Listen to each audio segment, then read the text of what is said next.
우리는 신앙생활하면서 끊임없이 시험을 만나면서 살아가고 있습니다.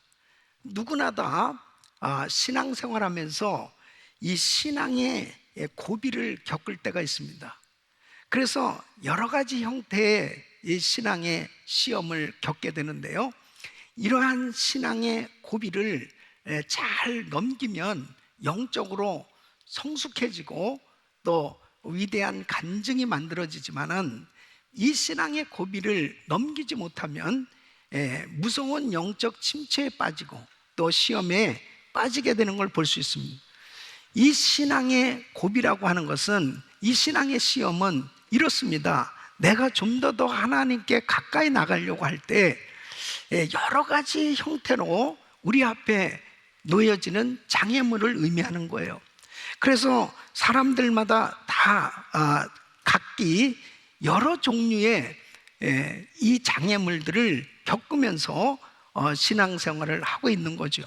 그래서 이 신앙의 고비를 잘 넘겨야 되는데, 오늘 말씀을 듣는 우리 모든 성도님들에게 이 신앙의 고비를 잘 넘기고 날마다 승리할 수 있기를 예수 이름으로 축원합니다. 성경에도 보면 우리 예수님께서 육신적으로 이 땅에서 사역을 감당할 때에 신앙의 고비를 겪으시게 되었습니다. 그것은 이 십자가를 지셔야 되는데 이 육신적으로 엄청난 부담이죠. 그래서 주님께서 겟세마네 동산에서 기도하실 때 이런 기도를 하셨어요. 할 수만 있으면 이 잔을 내게서 지나가게 하옵소서. 이것은 뭐냐면 너무 힘드시다는 거죠.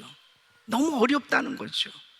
그런데 만일 우리 예수님이 육신적으로 십자가를 지시는 것이 어려워서 만일 십자가를 지시는 것을 포기하셨다면 구원의 역사는 이루어지지 않았을 것입니다.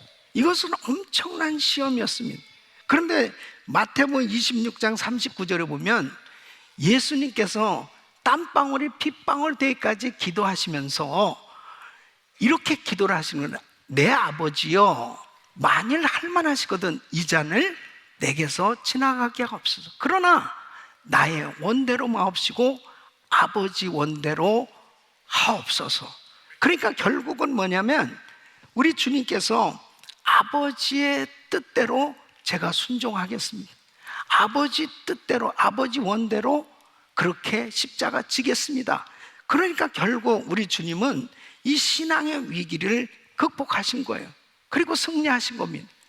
사랑하는 성도 여러분, 정말 우리 힘으로 참 이 신앙의 고비를 넘기기가 어려운 이런 여러 가지 형태의 문제들을 겪을 때가 있는데요, 우리 예수님처럼 이 신앙의 고비를 넘기고 승리할 수 있기를 예수 이름으로 축원합니다. 그래서 성경을 보면은 전부 위대한 인물들마다 이 신앙의 고비가 있었습니다. 이 신앙의 고비를 잘 넘어서서 결국 위대한 신앙의 역사를 이룬 것이지, 신앙의 고비를 겪지 않은 사람은 한 명도 없습니다. 저와 우리 성도님들은 이 땅에 살아가면서 저 영원한 천국에 들어갈 때까지 끊임없는 환난을 겪으면서 이 시험을 받으면서 이 신앙의 고비를 겪을 수밖에 없는 것입니다. 저는 오늘 이 말씀을 통해서 정말 성경에서 여러 인물들이 어떤 형태로 신앙의 고비를 겪었고 그 신앙의 고비를 극복할 수 있었는지를 살펴보는 가운데 여러분들의 신앙을 한번 점검해보고 나는 어떠한 종류의 이 신앙의 고비를 겪고 있는가, 또 이 신앙의 고비를 겪고 있다면 오늘 이 말씀을 듣는 가운데 이 고비를 잘 넘기고 이겨내고 하나님의 역사를 이룰 수 있기를 예수 이름으로 축원합니다. 신앙의 고비는 반드시 잘 넘겨야 돼요. 거기서 실패하면 안 되는 거예요. 실패하면은 너무 오랜 기간을 영적 침체를 겪을 수밖에 없습니다. 그래서 오늘 이 말씀은 너무너무 중요한 말씀입니다. 여러분들이 오늘 이 말씀을 들으시면서 정말 하나님께서 주시는 은혜로 이 신앙의 고비를 잘 극복하고 승리하기를 예수 이름으로 축원합니다. 어떤 종류의 신앙의 고비가 있냐면, 첫째는 말씀 순종의 고비가 있습니다. 여러분, 우리가 예수 믿고 신앙생활하면서 첫 번째 겪게 되는 것이 이제 하나님의 말씀에 순종하는 거죠. 이 과거에는 이 말씀을 잘 모를 때는 뭐를 순종해야 좋을지 몰라요. 근데 하나님의 이 말씀을 이제 은혜를 받고 나서 하나님의 말씀에 순종하는 이런 테스트가 올 때, 은혜가 있으면 말씀의 순종이 너무 쉬워져요. 그냥 저절로 순종이 되지요. 근데 어느 순간부터 이 순종하고 싶지 않을 때가 있어요. 또 어느 때는 순종하는 것이 참으로 힘들 때가 있습니다. 이게 바로 위기입니다. 근데 하나님께서 말씀을 우리에게 주시는 것은 이 말씀을 통해서 순종 테스트를 하실 때가 있어요. 이것은 축복받을 수 있는 기회를 하나님이 주시는 것입니다. 예를 들면 바로 하나님의 아브라함을 부르셨어요. 그리고 아브라함을 믿음의 조상으로 하나님의 나라를 이루어가는데 위대하게 쓰시기 위해서 그에게 말씀 순종의 테스트를 계속 하시는 걸 볼 수 있습니다. 창세기 22장에 보면은 100살에 난 아들을 바쳐라. 이것은 참으로 어려운 말씀 순종의 고비였습니다. 그런데 이 아브라함이 말씀 순종의 고비를 잘 넘기고 결국 여호와의 일의 축복을 받았던 것을 볼 수 있습니다. 우리 사랑하는 성도 여러분, 정말 신앙생활하면서 첫 번째 가장 중요한 이 고비가 말씀 순종의 고비예요. 여러분, 하나님의 말씀만큼은 순종해야 하나님의 역사가 이루어집니다. 그래서 말씀 순종의 고비를 잘 넘기시길 예수 이름으로 축원합니다. 두 번째는 자존심의 고비가 오게 돼 있습니다. 사람들마다 다 자존심이 있어요. 자존심이 잘못된 게 아닙니다. 자존심이 있어야 되죠. 그런데 자존심을 잘못 사용하는 것이 문제죠. 예를 들면 열왕기하 5장에 보면 나만 장군은 아람 나라의 왕 다음으로 권세를 가졌던 사람입니다. 그런데 이 사람이 문둥병자예요. 그런데 엘리사에게 이제 기도를 받으러 가는 겁니다. 근데 이 나만 장군은 자기 생각에는 이 엘리사가 자기를 정중히 환영하면서 안숙기도를 해줄 줄 그렇게 생각을 했어요. 그 왕의 친서까지 가지고 가니까요. 또 굉장히 자기가 또 높은 위치의 인물 아니겠습니까? 그런데 엘리사가 나와보지도 않고 종을 보내서 요단강에 7번 들어갔다 나오라고 그러니까 너무 자존심이 상한 겁니다. 그러니까 이 열왕기하 5장 11절로 12절 보면 나만이 화가 났습니다. 나만이 노아에 물러가며 가로되 내 생각에는 저가 내게로 나와서 서서 그 하나님 여호와 이름을 부르고 당처 위에 손을 흔들어 문둥병을 고칠까 하였던 다메섹강 아마나와 바르바른 이스라엘 모든 강물보다 낫지 아니하냐? 내가 거기서 내 몸을 씻으면 깨끗하게 되지 아니하랴 하고 몸을 돌이켜 어떻게 해요? 분한 모양으로 떠나니. 그러니까 자존심 때문에 분한 모양으로 떠나려고 결단을 했단 말이에요. 여러분, 하나님의 은혜를 받는데 꼭 이렇게 장애물이 생겨집니다. 나의 자존심 때문에 만약 하나님의 은혜를 받지 못한다면 그것이 엄청난 시험인 거예요. 하나님은 나만을 고쳐주시려고 이 엘리사에게 영감을 주신 거거든요. 그런데 자기 자존심을 세웠으면 결국은 문둥병자로서 고침받지 못하고 인생 끝났을 것입니다. 그런데 다행히도 자존심을 버리고 순종해서 요단강에 7번 들어갔다 나왔더니 몸이 깨끗하게 난 거예요. 여러분, 우리가 신앙생활 하면서 보세요. 참 쓸데없는 자존심 내세우다가 하나님 만나지 못하는 경우가 얼마나 많이 있습니다. 여러분, 이 누가복음 19장에도 보면 이 삭개오가 세리장이요. 예? 그런데 그가 뽕나무 위에 올라가 가지고 그 예수님을 보고자 하는 그 마음, 그것은 자존심을 포기한 거죠. 아니, 어른이 어떻게 뽕나무 위에 올라가 그 예수님을 만나기를 사모하는 그런 형태의 그 모습으로 쉬운 게 아니거든. 그러니까 은혜를 받으려면 자존심 포기해야 됩니다. 하나님의 은혜를 받으려면 정말 쓸데없는 자존심을 버려야 됩니다. 그런데 이 자존심 때문에 때로는 이 은혜 받는 걸림돌이 돼서 결국 하나님의 놀라운 그런 역사를 경험하지 못할 때가 있습니다. 종종 교회 나와서도 그렇습니다. 이 사람들과의 관계 가운데 이 자존심 상하는 일이 생기거든요.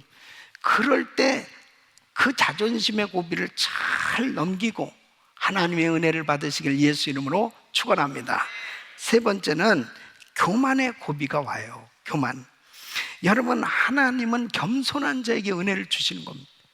그런데 참 은혜를 받으면 겸손해지거든요. 은혜를 받으면 누구나 다 겸손해집니다. 그런데 어느 순간부터 자기도 모르게 이 교만해지게 된단 말이에요. 이 교만해지는 그 순간부터 은혜는 차단되는 겁니다. 그러니까 계속 은혜를 받아야 되는데 이 교만하게 되어지는 그 순간에 하나님의 은혜를 받는데 이 장애 요소가 되어졌을 때 결국은 받은 은혜도 다 잃어버리게 되는 걸 볼 수 있습니다. 여러분, 인간은 그냥 처음부터 교만해요. 예. 그냥 내가 좀 교만하게 돼야지, 노력할 필요 없어. 그냥 가만히 있으면 교만하니까 가만히. 예? 자, 보세요. 아담과 하와가 선악과를 먹지 말아야 되는데 선악과 먹음으로 죄가 들어왔잖아요. 그런데 어떻게 마귀가 이렇게 아담과 하와를 유혹했습니까? 예? 이 뱀, 사탄, 마귀가 어떻게 선악과 먹도록 이 아담과 하와를 유혹했어요? 선악과 먹으면 네 눈이 밝아져서 너 하나님과 같이 돼. 어떻게 피조물인 인간이 하나님과 같이 될 수 있단 말입니까? 그러니까 절대로 먹으면 안 되는데 나는 피조물인데 내가 어떻게 조물주인 하나님과 같이 될 수 있어? No, 이건 잘못된 거야 하고 거절해야 되는데 그걸 덥석 먹었어요. 그러니까 죄인인 인간은 그냥 태어나면서부터 교만한 이 생각으로 꽉 차 있다니까요. 하나님을 떠난 인간은 교만한 생각으로 가득 차 있는 것입니다. 그래서 하나님을 만나야 겸손해질 수 있는 겁니다. 그런데 우리가 신앙생활 하다 보면 자기도 모르게 어느 순간에 은혜가 떨어지는 순간 금방 교만하게 되는 거예요. 역대 26장에 보면 우시야가 처음에 은혜 받고 참 겸손했습니다. 그래서 하나님께서 나라를 강성하게 그렇게 은혜를 주셨습니다. 근데 어느 순간에 이 우시야가 교만하게 된 거예요. 그것이 뭐냐면은 제사장만이 분향할 수 있는, 그 제사장만이 할 수 있는 일을 자기가 하겠다는 거예요. 그러니까 제사장이 말리는 겁니다. 왕이요, 안 됩니다. 이렇게 하시면 안 됩니다. 근데 이 우시야가 교만하니까 왜 내가 못해? 내가 할 수 있어. 그 순간에 문둥병이 발하고 그리고 결국 쫓겨나게 됐습니다. 사랑하는 성도 여러분, 잠언 16장 18절에 보면 교만은 패망의 선봉이에요. 거만한 마음은 넘어짐의 앞잡이라서. 저와 우리 성도님들은 끝까지 하나님 앞에 겸손할 수 있기를 바랍니다. 겸손해야 됩니다. 첫째도 겸손, 둘째도 겸손, 셋째도 겸손, 끝까지 겸손. 할렐루야. 그래야 승리할 수 있는 겁니다. 그 다음에 네 번째는 정욕의 고비가 와요. 사무엘하 11장에 보면은 이 다윗 왕은 참 믿음의 사람이었습니다. 정말 신앙생활 잘했어요. 근데 어느 순간에 방심했습니다.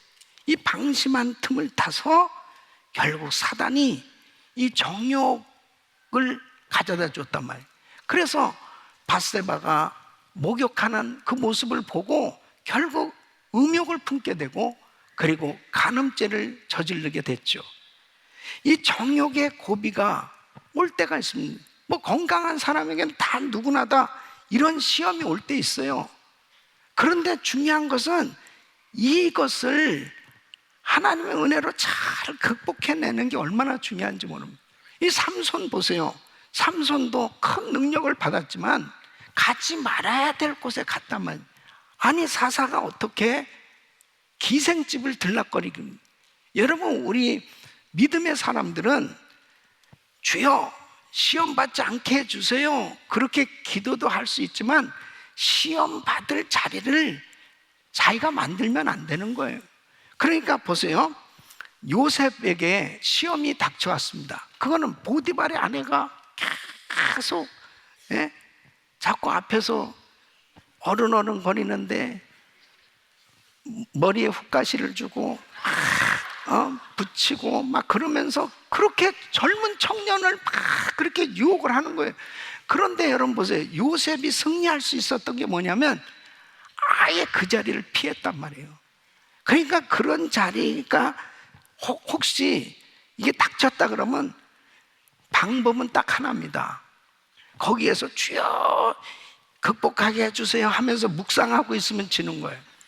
빨리 도망가야 되는 거야. 도망가야 돼. 예, 그 자리에서 도망가야 됩니다. 여러분, 요즘 이 스마트폰 하나로 그냥 전 세계 모든 뉴스와 인포메이션을 다 접할 수 있어요. 그런 반면에 잘못된 것이 이 음란 사이트라든지 이런 것들을 얼마든지 쉽게 접할 수 있지 않습니까? 그러니까 자기가 그런 환경을 만들면 안 되는 겁니다. 그런 것들을 피할 수 있어야 되는데 이러한 정욕의 고비가 올 때마다 하나님의 은혜로 그 모든 것들을 극복해낼 수 있기를 예수 이름으로 축원합니다. 그 다음에 다섯 번째는 헌금 시험의 고비가 옵니다. 우리가 신앙생활을 하다 보면 이 물질 때문에, 이 헌금 때문에 시험 드는 경우가 있죠. 그런데 여러분, 정말 이 물질 시험만큼 반드시 이겨야 되거든요. 사도행전 5장에 보면 아나니와 삽비라가 이 초대교회 성도들이 은혜 받고 많은 성도들이 헌금을 하게 되는데 그것으로 구제도 하고 그러면서 교회가 참 행복해졌습니다. 그런데 어느 날 아나니아 삽비라 부부도 감동을 받은 거예요. 그래서 땅을 팔아서 헌금할 그런 작정을 했는데 막상 드리려고 하니까 이 마음에 아깝다는 생각이 드는 겁니다. 그 아깝다는 생각이 드는 건 누가 가져다 줬겠어요? 사단이 역사한 거죠. 그러니까 아나니아 삽비라가 전부 약속한 거 드리는 것처럼 베드로 목사님한테 이거 전부입니다, 약속한 겁니다. 그러니까 진짜야? 진짜죠. 진짜야? 진짜죠. 그래서 결국은 어떻게 해? 너 왜 거짓말해? 내 마음에 사단이 가득하도다. 그리고 결국 두 부부가 정말 낭패를 보게 되죠. 여러분, 마태복음 6장 24절에 보면 한 사람이 두 주인을 섬기지 못할 것이니 혹 이를 미워하며 저를 사랑하거나 혹 이를 중히 여기며 저를 경히 여기며 너희가 하나님과 재물을 겸하여 섬기지 못하느니라. 왜 하나님께서 하나님과 재물을 겸하여 섬기지 못한다 이렇게 말씀을 하실까요? 여러분, 재물로 하나님을 섬겨야지 재물이 우리의 신앙이 되면 절대 안 되는 겁니다. 재물은 수단이 돼야 되는 거예요. 그래서 하나님을 섬기는 수단으로 하나님 앞에 쓰임 받아야지 이 물질이 우상이 되어지면 절대로 이 헌금 시험, 이 물질 시험을 꼭 받게 되는 걸 볼 수 있습니다. 우리 사랑하는 성도 여러분, 우리 하나님은 은도 내 것이요 금도 내 것이라고 말씀하십니다. 모든 만물이 하나님께서 주시는 은혜라면 하나님 앞에 하나님 주신 이 물질로 마음껏 주를 섬길 수 있기를 예수 이름으로 축원합니다. 헌금 시험에 고비를 넘겨야 됩니다. 예. 요즘 우리 교회는 뭐 이 코로나 팬데믹 가운데 헌금 시간이 없어요. 예. 뭐 드릴렘 드리고 말렘 말고, 예? 뭐 옆 사람 눈치 볼 것도 없고, 그 전에 이 헌금 바구니 돌리는데 이거 왜 이게 큰 게 나오나? 그리고 불편한 그런 기색을 하기도 하고, 그래서 지금은 이제 그런 것도 없어졌어 이제. 예. 어떤 면에서 보면 자기의 믿음대로 신앙대로 그냥 하나님 앞에 표현하면서 신앙생활을 하는 거예요. 예. 그러니까 절대로 여러분 신앙생활하면서 참 이 헌금 때문에 이 물질 시험 겪지 마시고 이것을 잘 넘어서기를 예수 이름으로 축원합니다. 그 다음에 6번째는 불만의 고비가 꼭 와요. 여러분 신앙생활은 늘 기뻐해야 되는데, 늘 감사해야 되는데, 참 때로는 이 불평불만을 하게 되어지는 이런 일들이 꼭 생겨질 수 있습니다. 그런데 여러분 신앙생활하면서 불평불만하게 되어지면 이게 큰 시험입니다. 이스라엘 백성들이 40년 동안 광야 생활하는 동안 그들에게 하나님께서 안 주신 게 없었어요. 예? 구름 기둥으로, 불 기둥으로, 그리고 만나로, 또 반석에서 생수를 내어주시고 안 주신 게 없다니까요. 그럼에도 불구하고 감사치 못하고 이 백성들이 맨날 이 만나 부스러기나 먹어야 되냐고, 물은 왜 또 이렇게 부족하냐고, 뭐 순간순간마다 계속 불평불만하는 거예요. 예. 그러니까 결국은 여호수아 갈렙 외에는 광야 1세대는 전부가 가나안 땅에 들어가지 못하고 다 광야에서 실패했던 걸 볼 수 있습니다. 우리 사랑하는 성도 여러분, 한번 가만히 생각해 보세요. 정말 하나님께서 우리에게 안 주신 게 없다니까요. 모든 것을 다 주셨다고요. 예? 이렇게 아멘이 시원찮은 거 보면 이스라엘 백성들처럼 불평하기 쉬운 징조가 보이고 있어요 지금. 예? 하나님이 안 주신 것이 없습니다 여러분. 하나님께서 정말 우리에게 모든 걸 다 주셨다고. 근데 중요한 것은 내가 이것도 없다고 저것도 없다고, 이것도 문제라고 저것도 문제라고 계속 불평불만하는 가운데 신앙생활은 점점 어떻게 돼요? 하나님 보시기에 끊임없이 신앙이 타락해져 가고 있다면 이것은 큰 문제입니다. 여러분 성경에 보면 불평불만할 때 사단이 틈타는 걸 볼 수 있습니다. 그래서 가룟 유다 보세요. 12제자 가운데 제일 불평불만이 많은 사람입니다. 이 가룟 유다는 그냥 입만 열면 불평불만하는 겁니다.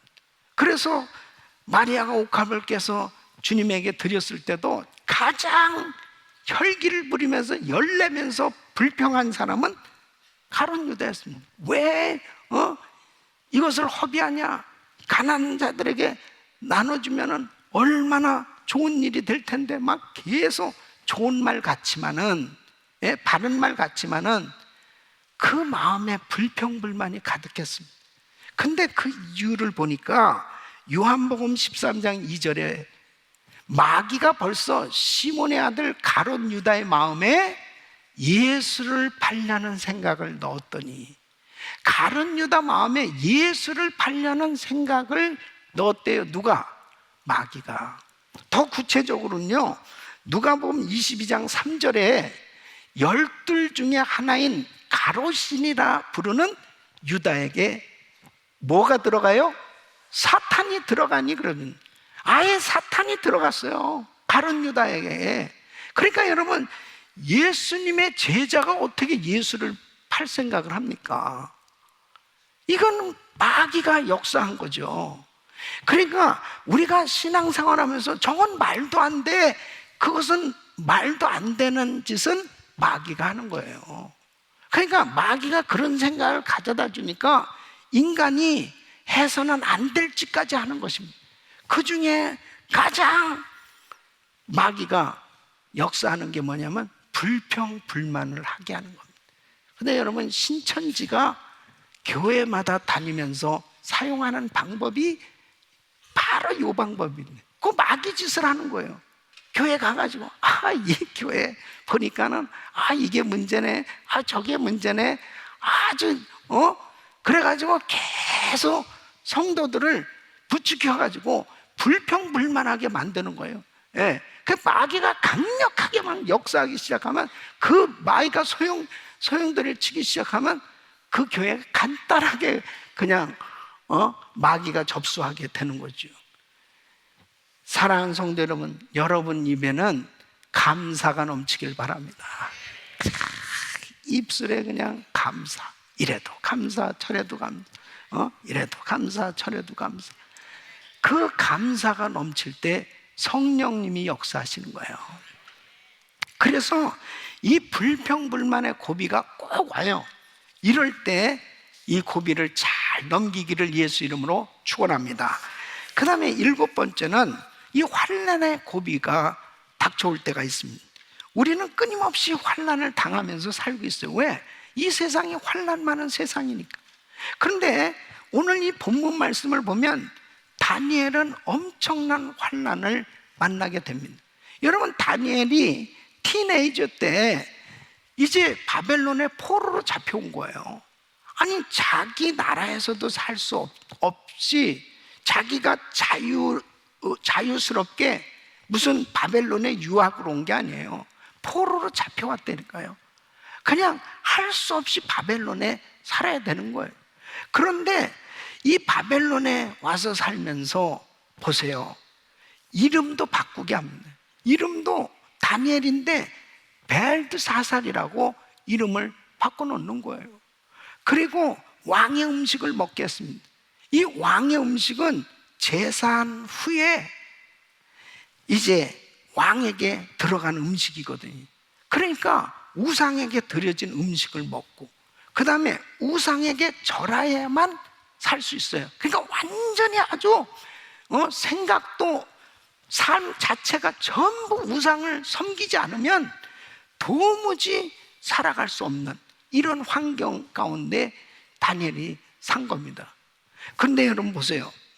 이런 신앙의 엄청난 고비 가운데서도 다니엘이 잘 믿음으로 이겨냈다니까요. 그래서 이제 어디까지 올라갔냐면은 이제 전국을 다스리는 총리가 될 바로 일보 직전까지 간 거예요. 그 상당히 높은 위치까지 올라간 거죠. 그런데 더 큰 시험이 온 겁니다. 그 반대파 정적들이 이 다니엘의 이 흠을 잡아보려고 하는데 이 흠 잡을 데가 없는 거예요. 근데 가만히 보니까 이 다니엘이 기도를 한단 말이에요. 그 하나님을 믿는 사람이라면, 유대인이란 말이에요. 그러니까 악법을 딱 만들었습니다. 30일 동안 누구든지 왕 위에 다른 어떤 신이나 사람에게 기도하면 사자굴에 들어간다, 이런 악법을 만들었습니다. 그러니까 여러분, 이제 다니엘은 그동안에 그래도 신앙생활 나름대로 그 많은 시험을 이기고 여기까지 왔는데 이제 모든 걸 다 잃어버릴 수밖에 없는 이런 큰 환난을 만나게 된 겁니다. 그런데 다니엘이 참 놀라운 게요, 이 환난 가운데서 그는 믿음으로 정면 돌파해서 결국 하나님의 역사를 이룬 줄로 믿습니다. 여러분, 뱃사공이 능숙한 사공인지는 어느 때 드러납니까? 바다가 고요하고 잔잔할 때는 알 수가 없어요. 그러나 큰 풍랑이 일고 바다가 흉흉할 때, 그때 바로 노련한 뱃사공인지를 분명히 알 수 있는 것처럼 신앙생활도 그렇습니다. 그 사람의 신앙의 그 믿음의 정도를 어느 때 아느냐? 모든 것이 다 좋고 평안할 때는 알 수가 없어요. 그러나 이렇게 다니엘처럼 정말 극심한 위기를 겪을 때, 이럴 때 믿음이 그대로 드러나는 걸 볼 수 있습니다. 사랑하는 성도 여러분, 우리에게는 신앙의 고비가 끊임없이 닥쳐오고 그 고비를 겪게 될 때 있어요. 이 고비를 잘 넘기고 승리할 수 있기를 예수 이름으로 축원합니다.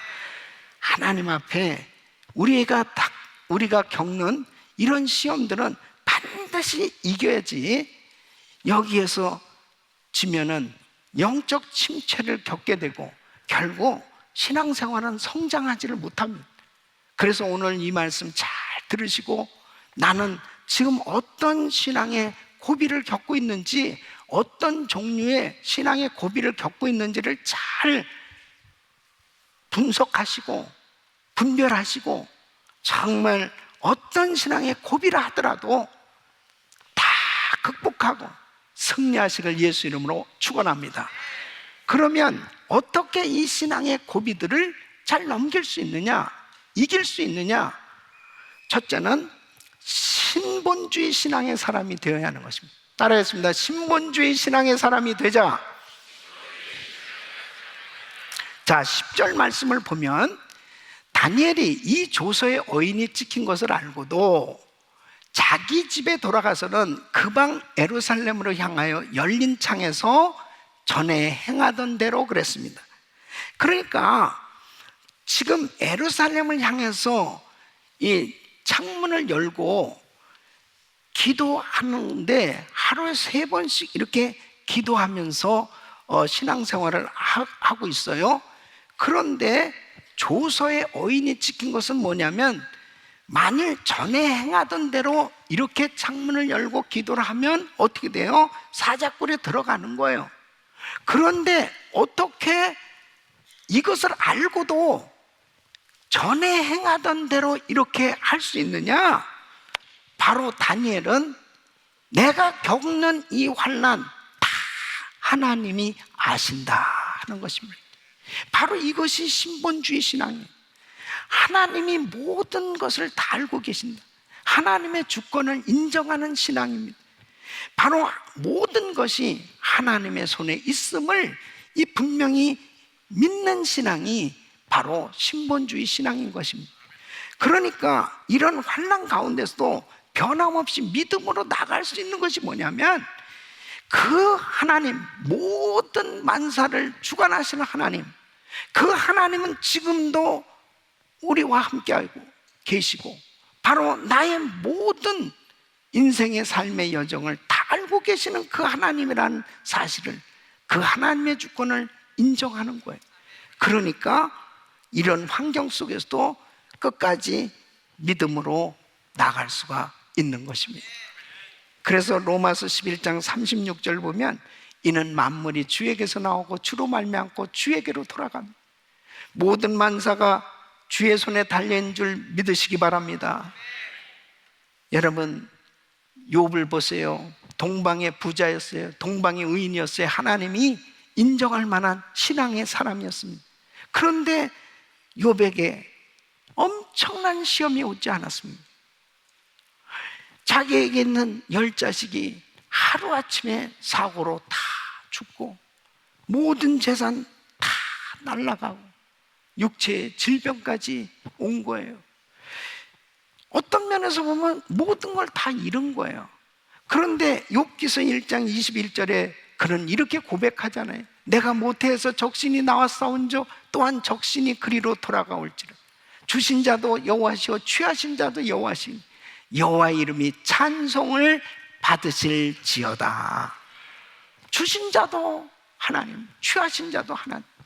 나 원래 그냥 맨몸으로 왔는데 하나님이 모든 거 다 주신 거 아니에요. 하나님의 그 주권을 전적으로 인정하고 그 하나님은 모든 것을 아신다고 하는 이 분명한 확신을 가지고 신앙을 믿음을 끝까지 지켰더니 하나님께서 이 욥을 다 회복시켜 주신 줄로 믿습니다. 사랑하는 성도 여러분, 하나님이 여러분 회복시켜 주시면 되는 거예요. 하나님은 한순간도 회복시켜 주실 수 있는 능력의 하나님이, 신본주의 신앙의 사람들 되시길 예수 이름으로 축원합니다. 두 번째는 바로 기도의 사람이 되어야 합니다. 따라했습니다. 기도의 사람이 되자.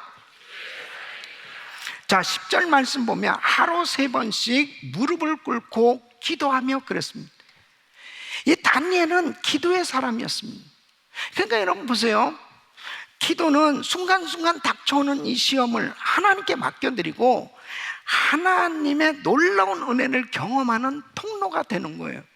그러니까 지금 다니엘은 환난 전이나 지금 환난을 당하고 있는 순간이나 다니엘에게 있어서 달라질 것이 하나도 없어요. 이게 정말 놀라운 신앙의 모습이에요. 어떤 사람이 이렇게 정말 시험을 당할 때나 시험을 당하지 않을 때나 한결같은 믿음을 유지할 수 있느냐? 기도의 사람입니다. 이 기도하니까 하나님이 담대한 마음을 주시는 거예요. 그러니까 하루에 3번씩 계속 그렇게 기도하는, 이 기도를 통해서 하나님이 능력을 주시니까 지금 다니엘에게 있어서 흠이 뭐냐면 예루살렘을 향해서 창문을 열어놓고 기도하는 것은 표현이지 않습니까? 그러니까 그렇게 하는 순간에는 이제 사자굴에 들어가는 거예요. 그러면은 일반적으로 진짜 믿음이 없으면 쫄아가지고 창문을 꼭꼭 잠그고, 그 다음에 입을 뒤집어 쓰고 뭔 말 하는지도 모르지 그렇게 갈 수도 있는데, 기도하니까 담대함이 임하니까 창문을 여는데 아마 더 세게 열었을 거예요. 확 열고, 자식들 봐라, 내가 그렇게 비굴하게 신앙생활 할 것 같냐? 하나님 살아계신 것을 너희가 보게 될지어다. 그리고 담대하게, 오히려 어쩌면 더 큰 소리로 기도했을 수도 있어요. 기도하면 담대함이 임하는 줄로 믿습니다. 그러니까 요즘 코로나 팬데믹으로 인해서 과거에는 감기 걸려도 감기 전염 안 됩니까? 감기 독감 걸려도요 죽는 사람이 얼마나 많은데, 감기 콜록콜록 해도 그냥 어쨌든지 교회 나오고 그렇게들 지냈다고. 그러면 또 감기 전염돼 가지고 또 감기 걸리기도 하고 그랬잖아. 우리 가족이 감기 걸리면 또 다 걸리기도 하고. 요즘은 여기서 기침 소리 나면 주여 쌍 주여, 그리고 아주 격리한다고 그냥 아주 신수가 환해지셨어. 신수가. 그냥 교육자들도 제가 약간 좀 감기, 그러면 무조건 익스큐즈예요 요즘은. 그냥 그러니까 좋아요. 건강을 위해서 그렇게 할 수 있어요. 근데 기도를 해야 좀 담대함이 생길 거 아니냐고. 근데 코로나 바이러스에 감염돼서 그래가지고 온라인으로 예배를 드렸어. 좋아. 근데 낫는데 왜 안 나와? 낫는데.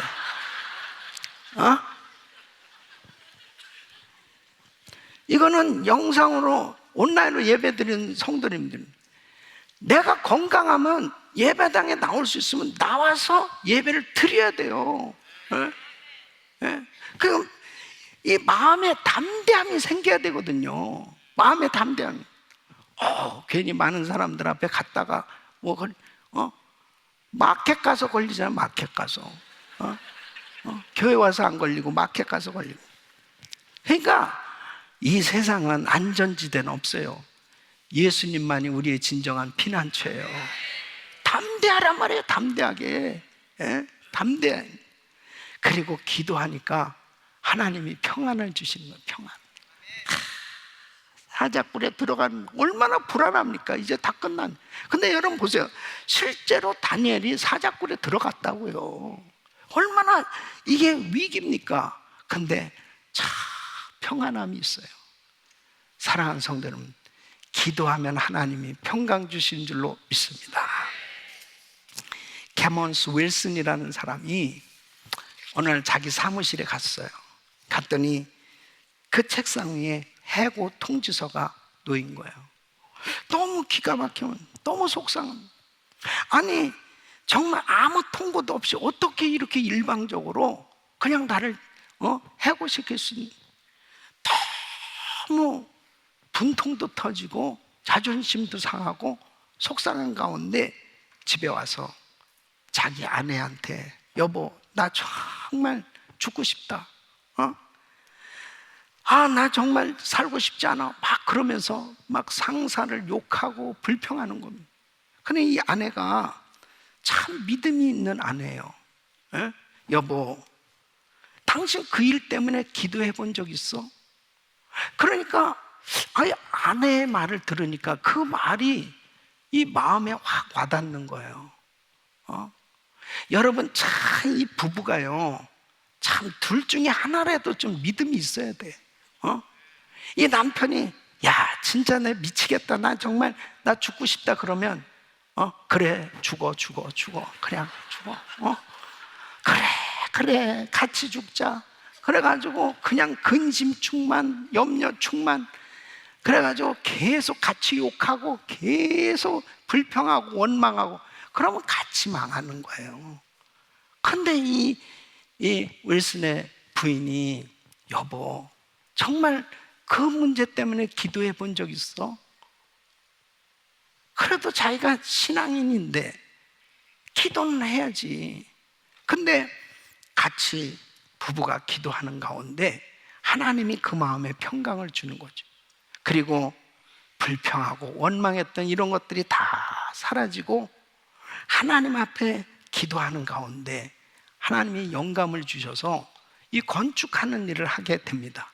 그래서 자기 집을 담보로 해가지고 융자를 얻어가지고 건축회사를 하게 되는데 하나님께서 은혜를 주셔가지고 5년 만에 은행론도 다 갚고 그리고 이 회사가 성장하기 시작한, 자기가 이리저리 출장 다니면서 느낀 게 뭐냐면 이렇게 호텔이 마음에 들지 않는 거예요.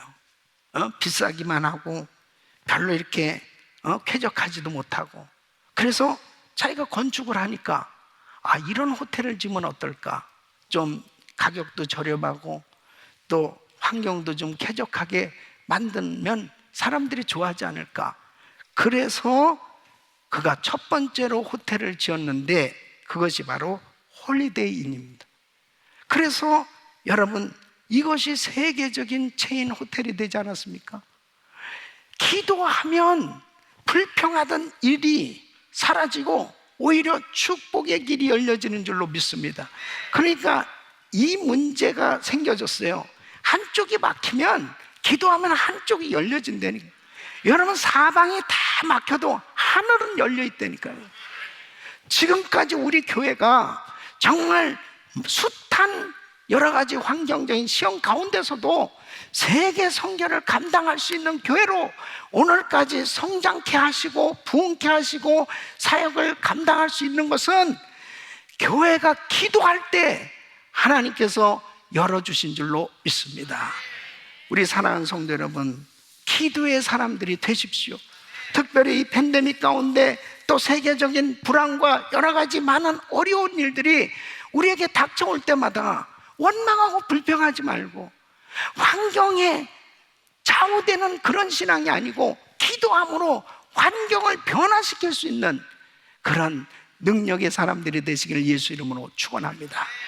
세 번째는 감사의 사람이 되어야 하는, 감사의 사람. 따라하겠습니다. 감사의 사람이 되자. 자, 오늘 이 본문 말씀은 그 하나님께 감사하였더라. 다니엘은 어떤 감사를 했는지 한번 보십시오. 예루살렘을 향해서 창을 열고 그가 전에 행하던 대로 그랬습니다. 전에 행하던 대로. 그러니까 다니엘은 하루에 3번씩 어떤 상황에서도 꼬박꼬박 기도했던 사람입니다. 이 기도가 습관이 됐어요. 기도했던 것처럼 그는 감사가 몸에 밴 거예요. 그러니까 전에 행하던 대로 여전히 지금도 이 환난을 당한 가운데서도 감사하는 이 다니엘의 모습을 보십시오. 감사하였더라. 어떻게 이런 상황 속에 감사가 나오냐고요. 그래서 여러분, 기도가 습관이 돼야 되고 감사가 습관이 돼야 되는 거예요. 그러니까 그냥 우리는 입만 열면 기도하고, 입만 열면 감사하고, 기도하고 감사하고, 기도하고 감사하고, 이런 사람을 어떻게 마귀가 감당할 수 있겠으며 세상이 감당할 수 있겠냐고요. 여러분, 우리 성도님들은 감사의 사람들 되시길 바랍니다. 3종류의 사람이 있는 거예요. 예? 감사할 것이 많음에도 감사치 않는 사람들이 있습니다. 이런 사람을 싸가지가 없는 사람이라고 그럽니다. 예? 그렇게 하나님이 엄청난 은혜를 주셨는데, 응답해 주시고 이루 말할 수 없는 은혜를 주셨는데 감사가 없어. 감사가 그냥 입만 열면 불평이야, 불만이야. 그럼 하나님이 얼마나 안타까워하시겠습니까? 2번째는 조건부로 감사한 사람이 있습니다. 응답 받았기 때문에 감사, 어떤 일이 이루어졌기 때문에 감사. 그래도 다행이죠. 감사하니까. 근데 3번째는 성숙한 감사의 사람이 있습니다. 힘들고 어려워도 어떤 상황에서도 범사에 감사하는 사람들이 되시기를 바랍니다. 그래서 데살로니가전서 5장 18절 보면 범사에 감사하라. 이는 그리스도 예수 안에서 너희를 향하신 하나님의 뜻이니라. 하나님의 뜻은 범사에 감사하는 겁니다. 어떤 상황 속에서도 감사합니다. 그리 아니하실지라도 감사, 내 병이 안 날지라도 감사, 내 사업이 안 돼도 감사, 어떤 어려운 상황 속에도 감사. 그 감사하는 사람에게 기적이 일어나는 겁니다. 감사하는 사람은 다 모든 것이 회복되어지는 역사가 일어나는 겁니다. 결국 보세요, 다니엘이 이렇게 감사했더니 하나님이 그 감사하는 다니엘의 입술에 그 믿음대로 복을 주셔서 사자뿔에 들어갔는데 사자의 입을 다 봉해 주시고, 그리고 다리오 왕이 오히려 그 다니엘 앞에 무릎을 꿇고 위대한 하나님을 찬양하는 이 놀라운 역사가 일어났던 것을 성경은 분명히 우리에게 말씀하고 있습니다. 감사하는 사람에게 기적이 일어나는 겁니다. 여러분, 유명한 영국의 신학자요 주석가인 매튜 헨리는 그가 어느 날 길 가다가 강도를 만났습니다. 많이 얻어맞고, 그리고 자기가 가지고 있었던 그 돈을 다 잃어버리게 됐습니다. 도둑을 만났습니다. 그 집에 와서 이렇게 기도를 합니다. 하나님, 이전에 도둑 맞지 않은 거 참 감사합니다. 하나님, 내 생명이 도둑 맞지 않은 거 감사합니다. 하나님, 아직도 나에게 남아있는 것 감사합니다. 그리고 정말 중요한 감사가 뭐예요? 자신이 도둑이 되지 않은 것 감사합니다. 여러분, 이렇게 감사하는 사람, 감사할 조건을 찾아서 감사한 사람에게 감사가 넘치게 되는 줄로 믿습니다. 시편 50편 23절을 보면 감사로 제사를 드린 자가 나를 영화롭게 하는 그 행위를 옳게 하는 자에게 내가 하나님의 구원을 보이리라. 요즘 코로나 팬데믹이 계속 점점 길어지고, 또 우크라이나 사태와 또 여러 가지 경기 침체로 인해서 참 우울한 소식들이 많이 들려지고, 사람들이 점점 예민해지는 그런 상황이 벌어지고 있습니다. 그런 가운데서 여러분, 감사를 놓쳐버리기 쉽고, 그리고 정말 하나님께서 주신 사명을 잃어버리기 쉬운 때입니다. 이럴 때일수록 어떤 신앙의 고비가 우리에게 닥쳐와도 신본주의 신앙을 가지고 기도하고 감사의 사람으로 감사하고 신앙생활은 반드시 승리하게 되는 줄로 믿습니다. 여러분, 신앙의 위기를 극복하는 정도가 아니고 정말 하나님의 은혜로 이 다니엘처럼 이렇게 확실하게 신앙의 모습을 드러내야 되는 것입니다. 믿음은 반드시 바깥으로 드러나게 돼 있는 것입니다.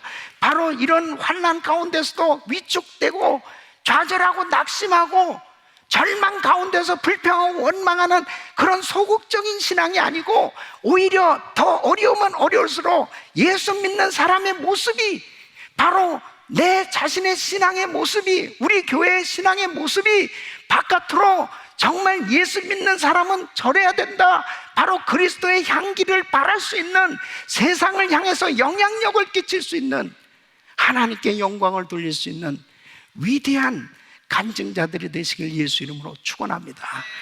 하나님 앞에 우리의 신앙의 모습이 어떤 모습으로 드러나야 될까요? 바로 다니엘처럼 이렇게 입술에 끊임없이 감사가 흘러넘치고 찬양이 넘치고 하나님 앞에 영광을 돌리는 삶이 되시기를 예수 그리스도 이름으로 축원합니다.